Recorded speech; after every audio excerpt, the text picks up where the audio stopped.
Good afternoon. My name is Rami Hanna. I will be talking about cholesterol as an important chemical in our body. What is cholesterol and why do we need it for? This is more a combination of physiology, nutrition, and there is some biochemistry involved. I'll try to make it minimal. So, cholesterol is a waxy substance that is found in all animal cells. This is how the chemistry of cholesterol look like. I don't expect you to know more, just for curiosity, and it is classified as fat or lipid. Cholesterol sources for us is mainly two. The cholesterol that is in our blood is a combination of cholesterol made in the liver, which is the main source of cholesterol in our body is liver. The liver makes cholesterol, plus some cholesterol that comes from food. The second one is dietary cholesterol, basically food. Cholesterol in food is mainly only from animal source. If you are vegan or vegetarian, you are already not getting cholesterol. Your liver will make it. Okay, so cholesterol that comes from food, which is two, and cholesterol that is made in the liver, plus some cholesterol that comes from food, which are interconnected.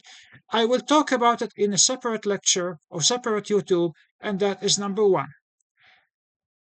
About 80% or more of cholesterol that in our blood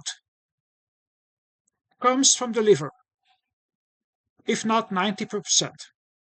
So the liver is the main regulator and the main source of cholesterol after all. So again, this is a summary of this is what we introduced so far. It is a fatty substance. It looks like wax. It does not provide calories. Cholesterol is synthesized in the liver. So whether you eat animal sources or not, you do not need cholesterol. Cholesterol is found in animal sources. Here's the surprise. Foods that are high in cholesterol are often high in nutrients and phytochemicals, notably eggs, egg yolk, oily fish like sardines, mackerel, anchovies, and salmon, and liver, animal meats. Now, consuming cholesterol from food, here's another important fact, may not necessarily raise your blood cholesterol because cholesterol from food will send a message to your liver to reduce or cut off making cholesterol. It's like it will put a brake on your liver cell. This is called negative feedback. So it will slow down the making of cholesterol from your liver, and that could be beneficial. So the net effect may be potentially lowering your blood cholesterol or not affecting it at all. So having an egg or two eggs is not necessarily going to raise your cholesterol unless you are sensitive to it. There are only certain people who are. You can do a blood test and check with your doctor. And check with your doctor, please. This is important. This is information, I'm not giving you consultation. Cholesterol is extremely important, and I'll show you why in following slides. Bad cholesterol. Now, the word bad cholesterol is scary, and I will talk about it in a different YouTube. It's not cholesterol itself. There is not really a proper word called it bad cholesterol. It is what happened to cholesterol that make it bad. Where does cholesterol end and what happened to it will determine if its effect is bad or not, and I will talk about it in following YouTubes. Why do we need cholesterol? Cholesterol is extremely important. Cholesterol is made in the liver, is transported to all cells in the body to make variety of complex chemicals and structures, including steroid hormones. I'll show you a slide. Certain cell parts of cell membrane and very important cell membrane, nervous system. Cholesterol is important in making myelin, which is in the white matter in the brain and the spinal cord and the nerves, and for development of embryos, which I will skip it because this is very complicated. Lastly, not leastly, the making of bile salts that aid digestion and the making of vitamin D, which is not shown here, but I will show you a slide. So cholesterol is in cell membrane, and the cholesterol looks like this geometric structure, which is in orange. It's very important in making your cell membrane stable. Without cholesterol, there is no cell membrane, there is no cell, there is no us. We don't exist. This is how vital cholesterol is. I would leave it like that for now. Cholesterol is an important chemical in building and repairing the brain, the spinal cord, and the nerves. It's the main component of myelin, which is the white matter. And you see the myelin that is surrounding the axons of neurons in the nerve. You see how important it is? Cholesterol. If you don't have cholesterol, you don't have a brain, spinal cord, and you don't have nerves. This is how important it is. Cholesterol is important in making or synthesis of steroid hormones. By definition, steroid hormones are hormones synthesized from cholesterol, which goes into two categories. Sex hormones, notably testosterone and estradiol or estrogen and progesterone, made in the testes and the ovaries, and also in the placenta in pregnant women, and adrenal corticoids, which are in the middle, which includes important hormones that are very critical for life, including the complex hormone cortisol, cortisone, and the hormone aldosterone. And I will talk about these hormones in future PowerPoints, YouTubes, and they are indispensable for life. In fact, the hormone cortisol, which has a bad reputation, is the most complex and the most critical for life of all endocrine hormones. Cholesterol is important in making vitamin D. Cholesterol under skin, in our skin cells, with the effect of sunlight, converts to vitamin D, which is activated in the liver and the kidneys to a hormone called calcitriol. So it's not only a vitamin, it becomes a hormone. If we don't get adequate sunlight, you must intake vitamin D from food or from supplement. Where are cholesterol or is cholesterol found in food? Well, hint, it is high cholesterol foods, which people tend to get scared of or avoid, notably egg yolk, liver, and oily fish, such as salmon and sardines. Certain mushrooms will contain another form of vitamin D, although less effective. It's mainly vitamin D is found in animal sources and fortified foods. To your information, vitamin D is not found in regular milk, it's added. When you add the vitamin to a product, that's called fortification. So you could have added vitamin D to milk, you could have added vitamin D to cereals, you name it. If you don't take even to orange juice, they added to orange juice. It's shown on the slide. Does avocado have vitamin D? I regret to tell you it's not. It's in the slide, but avocado is not a source of vitamin D. Well, I try to get the best possible slide for you. Cheese will have vitamin D because it comes from milk and milk is fortified. For oily fish, notably sardines and salmon, are the best natural sources of vitamin D. And by the way, they are high in cholesterol. They are high in cholesterol, yet nutritional and medical sources enforce that eating those fishes are healthy for us, healthy for our heart, for our brain, and for our own uh, anti-inflammatory effect. If you're not getting these foods, you need to take vitamin D supplements. Please consult with a health care provider. I am not giving you a prescription. I'm just sending this for education. You need to see a doctor or nutritionist or dietitian for further advice. Cholesterol is important for the making of bile salts, which are synthesized in the liver, and bile salts are aid they aid in breaking down fat or lipids. So for example, if you eat a cheeseburger, if you eat an olive oil, or you drink olive or peanut butter, or you name it, any fat, it has to have, you need bile salts in order to break down the fat. We can talk about it in different YouTube.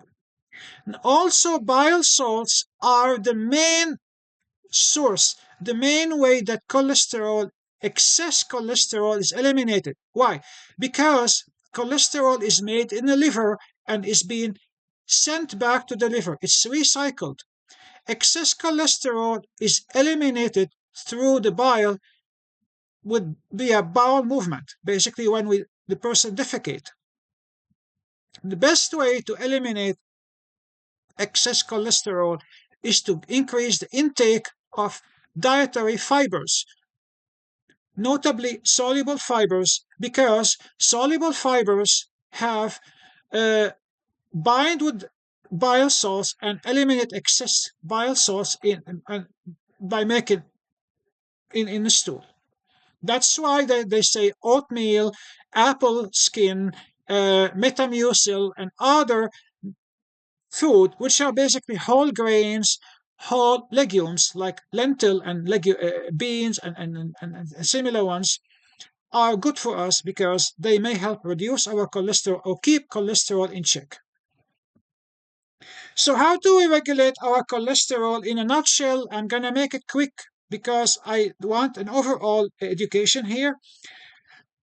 Most importantly, talk to your healthcare provider, and your healthcare provider will do a lab test and check your cholesterol. And there are different types in the blood. We'll go to there again in following YouTubes. And it's very important to review your family history with your doctor. Because guess what? If you have elevated cholesterol in your parents, you are likely to have that. It's not guaranteed. You can still modify it. You can still affect your genes with diet and lifestyle. You must check your hormones and metabolic diseases. For example, those who have diabetes, whether it's type 1 or type 2, those who have thyroid diseases, adrenal diseases, sex hormone imbalance will affect your cholesterol level and must be fixed first or treated, kept at bay, regulated. Medication list: certain medications may affect your cholesterol level. It's very important. Next one, keep your weight down. People who are obese and overweight are at a higher risk of lipid abnormalities and other metabolic and old age diseases.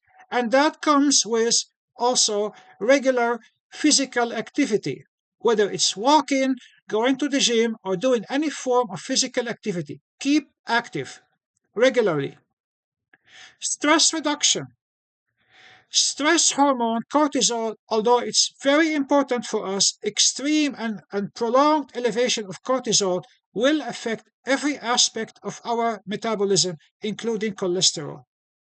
Holistic lifestyle, and that will help reduce stress. Meditation, nature walk, relaxation, yoga, prayer, listening to music, the right music, social networking, petting, hugging, you name it, anything that improves your well-being and makes you feel happier and healthier, feels you better. Believe it or not, it will have effect on your stress and may potentially, on the long run, reduce your risk for, it's not a treatment, but it will have a positive effect.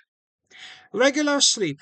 It's important that you sleep regularly and you do not skip sleep or stay up all night because it will disrupt your metabolism. Avoid smoking. Cut off smoking. All illicit drugs, no exception. Cut it off.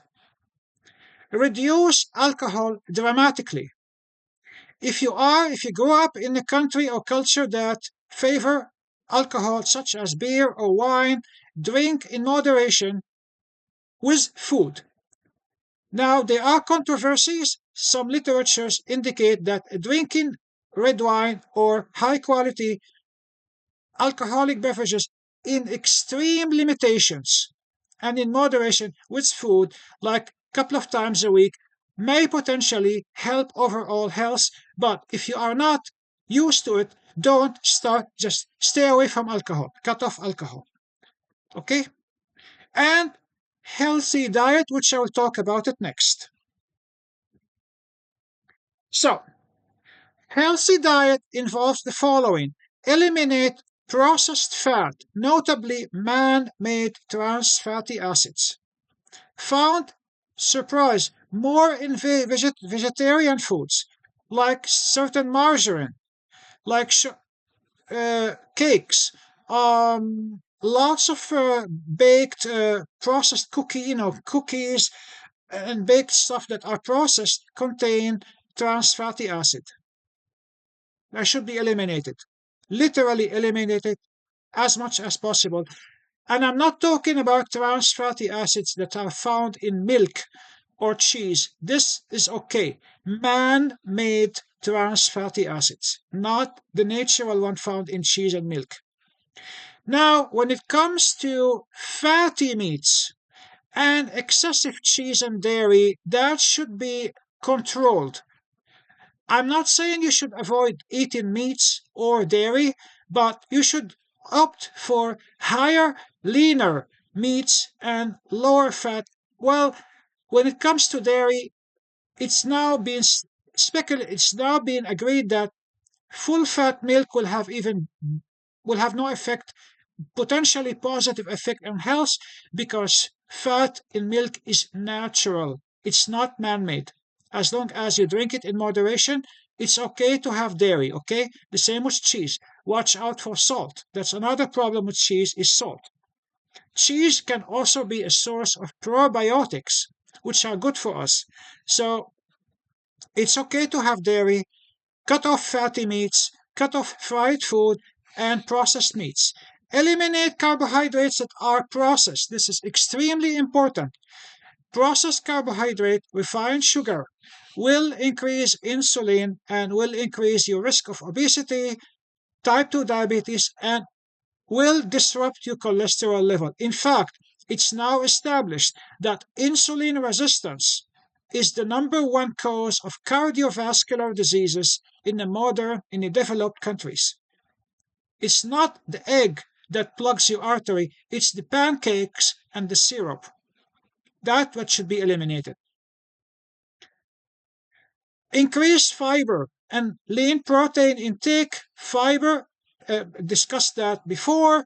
It helps regulate cholesterol and eliminate excess cholesterol, especially soluble fiber found in grains, legumes, fruits, and also increase. It's okay to have lean protein within the norm, not fatty ones. And you should have plant-derived protein, not just animal. Combination of 70% plant and 30% high-quality animal protein. Replace processed carb with healthy carb, such as whole grains. Make sure you read the logo, like oat, quinoa, cracked wheat, unless you're allergic to gluten or allergic to the protein in not just gluten. If you are allergic to any grain or any legume or any protein or any food, you should not take it. Beans, lentils, soy, and other legumes are also beneficial. Replace bad or processed fats with healthy fats. Notably, I put this in oily fish are among the best source of healthy fat, notably omega-3 fatty acids, and they are also a great source of vitamin D. Nuts and seeds, very high in fat, but they are good, generally good fat. I would watch out for the calorie. So eat your nuts and seeds. Watch out the portion. Do not exceed the portion. But they overall good for you. They're also high in magnesium and vitamin E. And some of the nuts and seeds are high in omega-3, such as walnut, chia, and flax seeds, and their oils. They can be expensive though. Olive and avocado, they're not high in omega-3, but overall monounsaturated fatty acid, oleic acid, is called heart friendly. Next, adequate intake of vitamins and minerals, notably B vitamins, vitamin D, and vitamin C. And I will talk about it in different subjects. You need to make sure that you're up with your vitamins. Don't So if you have a vitamin deficiency, for example, B12 or certain B vitamins, vitamin D deficiency, vitamin C, or other eh, micronutrients, that may potentially affect your overall health and metabolism. So fix that. Adequate intake of phytochemicals and antioxidants, notably the ones that are found in colored, deep colored, dark colored fruits, and in vegetables, dark greens. Eat your color wheel. Eat variety of colored plants on your plate and increase the intake of your plant-derived diet.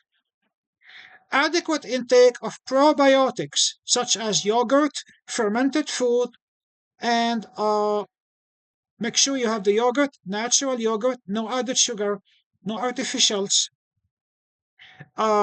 sauerkraut, fermented soy, could be plant or animal derived. You can find probiotics in several foods. Certain cheeses, including Swiss cheese and camembert, will also have probiotics. Herbs and spices. Well, now I should stress out that taking supplements is very, very risky. I would not. There are really people who spend lots of money on taking supplements. It's not a guarantee. There is no single study that tells you that eating or consuming garlic supplement or turmeric supplement or this or that will necessarily help your cholesterol. But if you increase those in your diet, it will have an overall positive effect on your health, and on your lipid metabolism. Okay? Now, again, with a consultation, you need to review that with your dietitian, nutritionist, or your medical doctor. And in some cases, just by decreasing your weight, by doing physical activity, by changing diet and quitting smoking and bad habits, your cholesterol may drop. And sometimes it's the liver, it's genetic, unfortunately in this, it's just being made in the liver, and obviously you have to take a medication to suppress the enzyme that control cholesterol make synthesis, which is called those medications are commonly named as statin drugs. So if your doctor prescribed them to you, well, you have to take them. You have to follow your medical advice. I conclude my slide now, my slide in this, and I wish to thank you very much for listening. I will follow up with future presentation